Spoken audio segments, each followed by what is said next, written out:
오늘은 진정한 부흥은 이라고 하는 질문으로 제목을 삼았습니다. 저희들이 계속해서 이 수문화 광장에서 벌어지고 있는 이 부흥의 열기를 이 성경에 있는 페이지에서 우리의 살고 있는 삶의 현장으로, 우리의 공동체 안으로 그 부흥의 열기가 전달되어지기를 소망합니다. 부흥은 어느 시대가 되었든지 간에 모든 믿는 자들이 열망하였던 바입니다. 로마 시대가 되었든지, 아니면 16세기 마틴 루터 시대이든지, 아니면 지금 우리가 살고 있는 이 현 시대에도 우리는 주님이 주시는 부흥, 그 부흥을 간절히 원하고 그 부흥을 또한 기다리고 있는 많은 사람들이 있는 줄로 믿습니다. 우리가 이 부흥이라고 하는 단어를 우리의 입술에 담고 정말 이것이 우리 가슴을 설레게 하는 말인데, 우리가 이 부흥할 때에 부흥이라고 하는 것은 어떤 숫자적인 개념을 이야기하는 것이 아니다라고 하는 것입니다. 예를 들면 교인이 100명에서 200명이 되고 500명에서 1000명이 되었다. 어떤 그러한 숫자적인 개념이 꼭 부흥이 아니다라는 것입니다. 부흥이 있기에 어떠한 결과물로서 숫자적인 이 인상이 있을 수는 있는 거지만 그것만을 놓고 우리는 부흥이다라고 하지 않는다라는 것입니다. 부흥은 무엇을 의미하냐면 바로 심령의 변화를 일으켰을 때 그것을 우리는 부흥으로 말할 수 있는 것입니다. 내가 살고 있는, 내가 가고 있는 죄의 길에서 내 자신을 돌이키고 내가 주님의 뜻으로 살겠다라고 결단하고, 그리고 그것을 어여삐 보신 하나님이 우리에게 은혜를 주셔서 이제는 의롭게 살 수 있도록 우리를 도와주셔서 우리의 결단과 우리의 변화가 우리 삶 가운데 온전히 드러나게 그 모습을 우리는 부흥이다라고 말하는 것입니다. 진정한 부흥은 내가 변하는 것입니다. 내가 변하지 않으면 아무 소용이 없다라는 거죠. 내 입장에서 볼 때는요, 다른 사람들이 다 예수님을 믿고 제자가 되고 천국에 가는데 나만 못 가게 된다고 한다면 이 부흥이라고 하는 것이 내게는 아무런 의미가 없는 것입니다. 오늘 이 본문에 나타나는 수문화 이 광장의 부흥이 바로 우리가 변화되어 가고 있는 예루살렘 주민들을 함께 말씀 가운데 살펴보면서 그러한 변화가 오늘 이 자리에 나와서 앉아서 이 말씀을 듣고 계시는 우리 성도님들의 마음 가운데도 나도 그러한 변화를 바라고 그러한 변화를 소망하는 그러한 시간이 되기를 주님의 이름으로 축원합니다. 오늘 말씀에 등장하는 가장 첫 번째 모습은 1절에서 찾아볼 수 있습니다. 그달 24일에 이스라엘 자손이 다 모여 금식하며 굵은 배를 입고 티끌을 무릅쓰며, 세 가지의 모습을 우리는 1절에서 발견을 하게 됩니다. 바로 금식을 하고, 그리고 베옷을 입고, 그 다음엔 티끌을 무릅썼다 이렇게 말하고 있는데, 이걸 다른 말로 표현하면 흙을 뿌린다, 재를 내 위에다가 뿌린다라고 하는 말입니다. 자, 이 세 가지가 공통적으로 가지고 있는 것이 있으니 그것은 바로 내 마음을 겸허히 여기고 그리고 애통해 하는 마음으로 하는 것입니다. 금식할 때 기쁨 가운데 금식하는 사람은 없을 것입니다. 베옷을 입고선 아주 유행가를 부르는 사람은 없을 것입니다. 그리고 지금 내 위에 이 흙, 먼지를 뿌리면서 그것 때문에 기뻐하는 사람은 없을 것입니다. 다 슬픈 마음, 애통해하는 마음, 겸손한 마음 가운데 이 세 가지가 이루어진다라는 것이죠. 우리가 금식할 때 우리가 하나님 앞에서 내가 작정으로 하는 금식은 그냥 내가 식사를 한 끼 건너뛰거나 시간이 없어서 못 먹거나 아니면 내가 이거 한 끼 못 먹으면 뭐 살 빠지면 좋지 뭐 이런 생각에서 하는 것이 결코 아닙니다. 내가 주님 앞에 나의 온전한 마음과 나의 갈망과 나의 결단을 드리는 그 모습이 바로 금식이기 때문인 것입니다. 굵은 배를 입었다라고 할 때에 이것은 우리가 있는 이 세속적인 세상의 기쁨을 거룩한 슬픔으로 바꾼다라고 하는 표현이 바로 이 배옷을 입는다라는 것입니다. 여러분, 우리가 상을 당하면 상주들이 배옷을 입지 않습니까? 이 상주들이 배옷을 입는다고 하는 것은 어떤 호화롭고 찬란하고 아름다운 옷을 입고 기뻐하는 것이 아니라 정말 어떤 면에서 나의 마음을 표현할 수 있는 그러한 옷, 그것이 곧 배옷이다라는 것입니다. 이 상주들이 배옷을 입을 때는요, 세상의 기쁨 가운데 이 배옷을 결코 입지 않습니다. 슬픔 가운데 입는 옷이 바로 이 배옷입니다. 육신에 있는 즐거움을 배옷을 입을 때 버리고 그리고 그 눈의 눈물로 채우고 바꾸고 있는 것을 의미하고 있는 것입니다. 또한 흙을 내 위에 뿌린다. 잿더미를 내 위에 뿌린다. 그걸 한번 상상을 해볼 때 여러분, 우리가 타다 남은 잿덩어리들 아니면 흙을 내 위에다가 뿌릴 때 우리는 그냥 시꺼매지고 아무런 아름다움도 더 이상 드러나지 아니하고 그냥 똑같을 수밖에 없는 거예요. 재가 묻었을 때 그 얼굴, 화장의 얼굴, 루스를 바르고 아름답게 꾸몄을지라도 재를 뿌린 얼굴은 다 동일할 수밖에 없지요. 그냥 희뿌연 색깔인 것입니다. 이것은 사람이 자기의 어떤 아름다움, 자기의 어떤 잘났던 모습들 이런 것을 내려놓는 것을 이야기라는 것입니다. 그리고 자신을 낮춘다고 하는 그 행위가 바로 재를 뿌린다라는 것입니다. 바로 이게 회개하는 사람의 모습입니다. 금식하며 애통하는 마음 가운데 배옷을 입고 내 자신을 완전히 내려놓는다고 하면서 죄를 뿌리는 것, 하나님 앞에 온전히 엎드리는 자, 그 자의 모습이 바로 이것인 것입니다. 극적인 모습이지 않습니까? 이러한 모습들이 우리는 단순한 행위에서만 끝나는 것이 아니라 진정 우리의 마음 가운데에서 이렇게 하나님 앞에 우리 자신을 낮추고 애통하는 모습 가운데 드리는 것이 바로 우리 자신이 변화되는 것이요, 바로 진정한 부흥이 우리 안에서 시작되는 것입니다. 두 번째로 볼 수 있는 것은요, 2절에 나옵니다. 모든 이방 사람과 절교하고 이방 사람들과 절교했다. 이 말은요, 나나 내가 속한 공동체에 직간접적으로 세상의 통로가 되어서 세상에 의미 없는 것들이 세상에 쓸모없고 나를 힘들게 하고 나를 주님께로부터 멀어지게 만드는 이러한 모든 통로들을 내가 다 막아버리겠다라고 하는 의미입니다. 세상의 풍속들, 세상의 영향력들, 이러한 모든 것들로부터 벗어나고자 하는 결단을 여기 2절에서 바로 이방인들과 절교한다라는 것에서 볼 수가 있는 것입니다.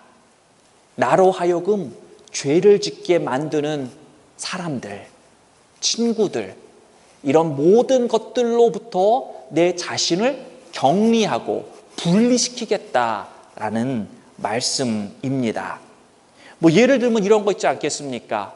도박장에 가자고 꼬시는 그런 친구에게 당연하게 안 간다고 해도 계속해서 꼬시고, 안 간다 그래도 또 꼬시고, 이렇게 나를 자꾸만 죄의 길로 꼬시는 사람에 대해서 이 오늘이 등장하는 9장에서의 이 수문화 광장의 사람들의 모습은 당연한 것입니다. 나는 절교하겠다. 이렇게까지 내 안에 죄의 영향력을 끼칠 수 있는 이러한 모든 것을 다 차단시키고 끊어내리겠다. 바로 이것이 부흥의 증거인 것입니다. 더 이상 죄와 살지 않겠노라고, 더 이상 그 영향력 가운데 내가 주님으로부터 멀어지는 그 길을 더 이상은 내가 용납하지 않겠다고, 이제는 내가 주님이 원하는 그 길을 결단하고 가겠노라고 쉽지 않은 결정인 것입니다.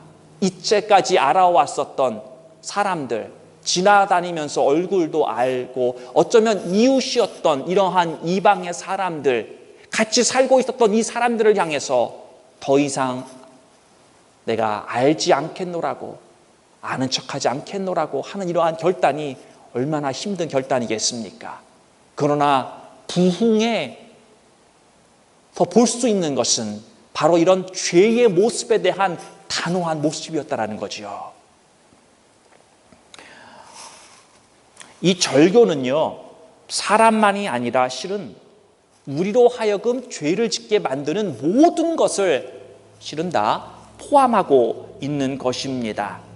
뭐 많은 것이 있을 것입니다. 뭐 우리로 하여금 뭐 사주팔자를 보러 가고 점을 보고, 또는 뭐 인터넷 사이트에 가서 음란 사이트를 간다든가, 포르노에 중독되었다든가, 아니면 또 다른 것들, 중독되어진 수많은 것들, 나로 하여금 죄짓게 만드는 이런 모든 것들이 우리는 이 부흥이 일어날 때 그 부흥의 증거로 그것들을 당연히 끊어낼 수 있어야 한다는 것이죠. 이것이 내 결단만으로는 이루어지지 않을 것입니다. 그러나 분명히 나의 결단도 서야 한다는 거죠. 하나님이 그럴 때 그것을 끊어낼 수 있는 힘과 도우심을 주시는 줄로 믿습니다. 그래서 세 번째 또한 2절 말씀 보면은 자기의 죄와 조상의 죄를 고백한다라고 말하고 있습니다. 하나님께서는 우리로 하여금 우리 가운데 있는 죄를 때로 생각나게 하십니다.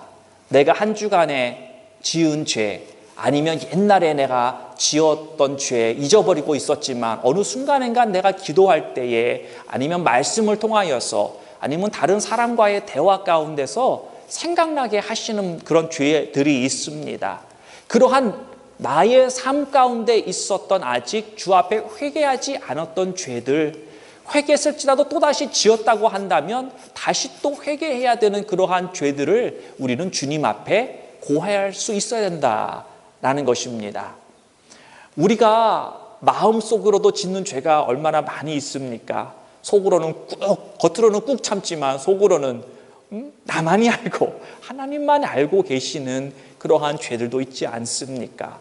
그거를 우리는 하나님 앞에 고백하고 그 죄의 용서함을 받아야 진정한 성도의 자유의 삶을 살 수 있기 때문인 것입니다. 여러분이 자유의 삶이라고 하는 것은 분명한 용서받은 자가 누릴 수 있는 정말 큰 혜택의 삶이라는 것입니다. 자, 그래서 우리가 하나님 앞에 이러한 죄를 내가 고백하고 용서받고, 그렇게 되면 진정한 자유를 누릴 뿐만이 아니라 내가 죄를 지음으로 인해서 하나님과 끊어졌었던 그러한 하나님과의 관계가 다시 회복이 된다라고 하는 것입니다. 하나님은 죄를 멀리 하시는 분이십니다. 그렇기 때문에 내가 자꾸만 용서받지 않은 죄를 가지고 있다고 한다면 하나님께로부터 멀어질 수밖에 없기 때문에 분리되어진 나의 관계가 다시 이 회개를 통해서 회복이 되는 것입니다. 자, 더 나아가서 오늘 이 본문에서 볼 수 있는 조상의 죄를 대신 회개하고 있는 이 예루살렘 거주민들의 모습을 보면서 우리는 무엇을 느낄 수 있냐면요, 내 죄만을 우리는 고하고 용서받는 것이 아니라 우리 부모들의, 우리 조상들의 그러한 죄까지 하나님 앞에 고백하고 용서받아야 함을 모델로서 제시하고 있는 것입니다. 여러분, 우리가 회개가 깊어지면 깊어질수록 내 자신뿐만이 아니라 내 자신을 파다보면 실은 내 가정, 내 가문 속에 있는 하나님이 기뻐하지 않는 여러 부분들을 발견을 하게 됩니다. 가정마다 우리는 내력이 있다라고 표현할 수 있습니다. 자녀들은요, 어렸을 때부터 누구를 보고 배우죠? 부모님들을 보고 배웁니다. 그런데 우리 자녀들은 우리가 잘하고 있는 이 장점들만 보고 배우는 것이 아니라 실은 우리의 잘못들도 함께 보고 배운다라고 하는 것입니다. 그 가운데 우리가 죄 가운데 살던 그러한 모습들을 우리의 자녀들이 알아서 걸러주면 정말 좋을 텐데 우리 자녀들은 그런 필터링 시스템이 없거든요. 그냥 보고 그대로 내가 받아들인단 말이에요. 그러다 보니까 우리 부모님이 했었던 그러한 모습들이 다 들어가더라라는 거지요. 그래서 부모로부터 배운 그 죄, 그래서 그것이 내가 꼭 배우려고 작정해서가 아니라 나도 모르게 배워져 버린 그러한 죄들을 내가 하나님 앞에 고백할 때 내 부모의 죄가 용서받는다라고 말할 수 있겠지만, 그러나 우리가 그것을 주님 앞에 고백하고 회개할 때 그 우리 가정에 있는 그 죄의 영향력이 점점 약해지고 결국은 끊어지는 것에 목적이 있다라는 것입니다. 그래서 여러분, 우리가 기도가 깊어지면 이런 것들까지 기도하는 거예요. 우리 부모님께서 하셨던, 내가 보아왔었던 잘못되어진 것까지 실은 우리는 품고 기도하는 것이고, 그리고 그 문제가 해결되어질 때 바로 나의 삶과 내 자녀들의 삶이 또한 그 영향을 받아서 이제는 그것으로부터 더욱더 묶여있는 것이 아니라 진정 풀어지는 그러한 역사가 일어난다라는 것입니다. 그래서 네 번째 말씀, 3절의 말씀을 보면은 또한 말씀을 듣고 계속 회개한다라는 말씀이 등장을 합니다. 낮에 4분의 1이라고 표현을 하고 있습니다. 그럼 몇 시간이 되나요? 낮에 4분의 1은 3시간이 됩니다. 이렇게 하나님 앞에 나와서 말씀을 듣고 계속 회개하고 있습니다. 사랑하는 성도 여러분, 말씀은 우리 신앙의 시작이요 마지막입니다. 말씀을 떠나선 그 어떠한 영적이고 어떤 신앙적인 것이 이루어질 수 없기 때문입니다. 회개가 일어나려면 말씀이 선포되어야 합니다. 말씀이 그곳에 있어야 되는 거예요.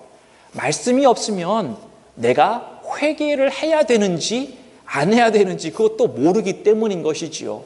분명한 말씀의 규정, 말씀의 스탠다드가 있을 때에 우리가 그것을 기준으로 해서 내가 죄를 지었구나, 아니면 내가 의롭게 하나님 앞에 지금 서 있구나, 이런 것을 판단하고 깨달을 수 있기 때문인 것입니다. 바로 이것에서 모든 기초가 되는 것입니다. 그렇기 때문에 우리들은 하나님의 말씀을 들을 때마다 자꾸만 그 말씀에 나를 비추는 그러한 연습을 해야 하는 것입니다. 이러한 영적인 습관을 우리는 자꾸만 들여야 합니다. 오늘도 말씀을 듣는 가운데, 그래, 오늘도 나의 모습을 그 선포되어지고 여러분 귀에 들려지는 대로 내 자신을 돌아보아야 한다라는 거죠. 이게 자꾸만 습관이 되어서 내 몸에 배워야 합니다. 여러분 말씀을 들으면서 이거는 김 집사가 들어야 돼, 이거는 뭐 박 집사가 들어야 돼, 이런 생각이 들으면 그것은 이미 뭔가가 포커스가 잘못된 것입니다. 항상 내 자신을 돌아보는 그러한 습관이 있어야지만 오늘도 저 말씀이 과연 나에게 지금 부합한 것인가, 정말 이것이 내게 합당한 말씀인가, 내가 지금 그렇게 살고 있는가 아닌가, 살고 있으면 감사하는 것이고 살고 있지 못한다고 한다면 내가 그렇게 살아야 되겠구나 라고 하는 마음이 우리 안에서 들어야 하는 것입니다. 신앙생활이라고 하는 것이요, 어떤 면에서 굉장히 단순한 것입니다. 하나님의 말씀대로만 살려고 하면 되는 것이에요. 그게 신앙생활인 것입니다. 그게 살기가 힘든 사실은 이유가 있죠. 왜냐하면 우리는 세상과 하나님에다 한 발씩 거치고 살기 때문인 것입니다. 두 가지 기준의 가치관이 우리 안에 형성되어 있기 때문인 것입니다.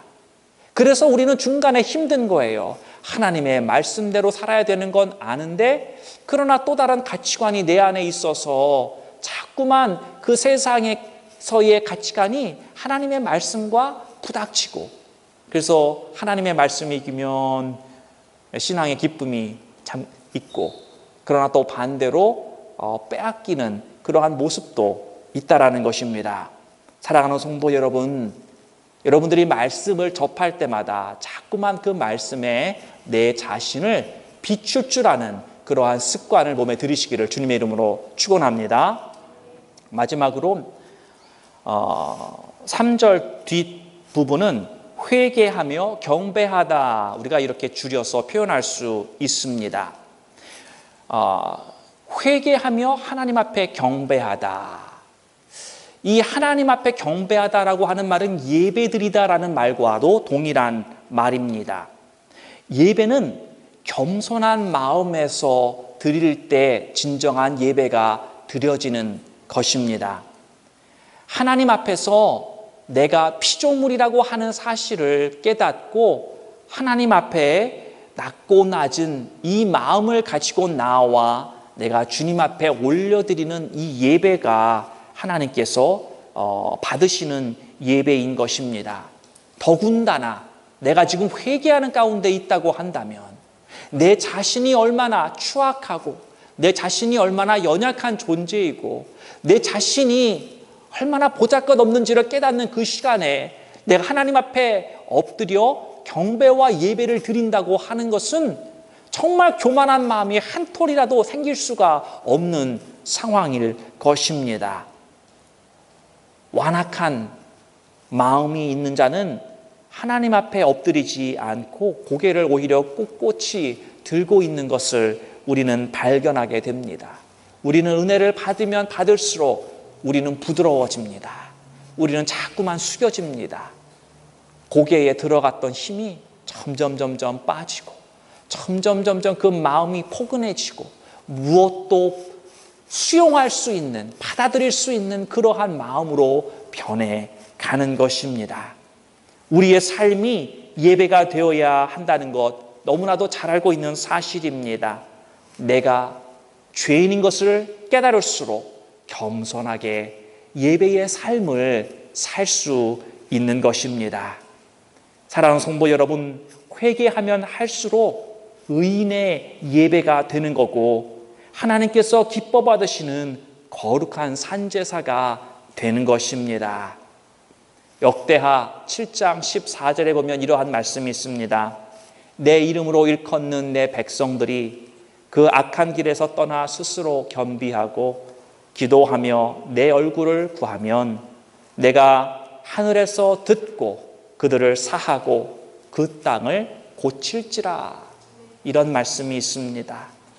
우리는 하나님 앞에 겸손해야 합니다. 사람이라고 하는 존재는 원체적으로 겸손한 존재가 아닙니다. 우리는 주님 앞에 나올 때, 주님의 말씀으로 내 자신을 비춰볼 때 우리 자신이 누구인지 진정 알게 되고 겸손해질 수 있는 것입니다. 우리는 또한 기도해야 합니다. 사람은 기도하는 게 어렵습니다. 쉽지 않아요. 그러나 기도를 안 하기에 하나님께서 우리로 하여금 하나님 앞에 엎드려 기도하라고 어쩌면 힘든 일들을 우리 삶 가운데 허락해 주고 계신 줄도 모릅니다. 그래서 더욱더 우리는 주님만을 의지하지 않고는 살 수 없는 존재라고 하는 것을 자꾸만 가르쳐 주기를 하나님이 원하신다는 것이죠. 우리는 또한 하나님의 얼굴을 구해야 합니다. 그 말은 무엇이냐면 하나님의 도우심을 간구하라라는 것입니다. 세상에 사람의 도움을 구하는 것이 아니라 하나님의 도움을 구하라라는 것입니다. 하나님의 뜻이 이루어지기를 구하라라는 것입니다. 내 마음 가운데 있는 내 사람의 뜻이 이루어지는 것이 아닌 하나님의 뜻을 구하는 것이 바로 하나님의 얼굴을 구한다라고 하는 말씀인 것입니다. 마지막으로 악한 길에서 떠나라고 이야기를 하고 있습니다. 우리 한글 성경에서는 처음으로 나오지만 실은 마지막으로 네 번째로 등장하는 말씀입니다. 내가 지금 악한 길에 서 있는 줄도 모르는 사람은 악한 길을 떠날 수가 없습니다. 그걸 알아야지 떠날 수 있는 것입니다. 크던 작던 악에서 떠나 돌이키는 결단과 회개가 있기를 바랍니다. 그래서 주님의 용서하심과 치유하심이 이 제1의 땅에 임하시기를 바랍니다. 진정한 부흥은 내가 변하는 것입니다. 나의 심령 가운데, 나의 영혼 가운데 하나님의 부흥이 임하여 달라고, 하나님, 내가 오늘의 본문의 말씀처럼 내 심령이 변화되고 내 이 말씀을 내 안에 받아들여서 진정 주님이 사모하시고 이 시대에 보시기를 원하시는 그러한 부흥이 바로 나로부터, 바로 내 심령 가운데로부터 변화되어 일어나기를 주님의 이름으로 축원합니다. 하나님 아버지, 오늘 이 느헤미야서 9장에서 보여주시고 있는 부흥의 모습은 바로 내